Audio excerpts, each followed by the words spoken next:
السلام عليكم ورحمة الله وبركاته. وعليكم السلام ورحمة الله وبركاته. كيف حالك؟ أنا بخير والحمد لله. ما اسمك الكريم؟ يقال عبد الفقير محمد عمير. ما هو شغلك؟ أنا أتعلم علوم الدين. هل تخبرني عنه نموذجا؟ إن شاء الله لأخبرك. فأخبرني من يدخل الجنة أولا.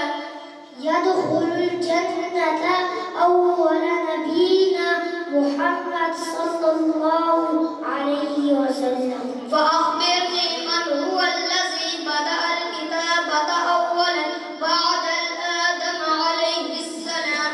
إدريس بدأ الكتابة أولا بعد آدم.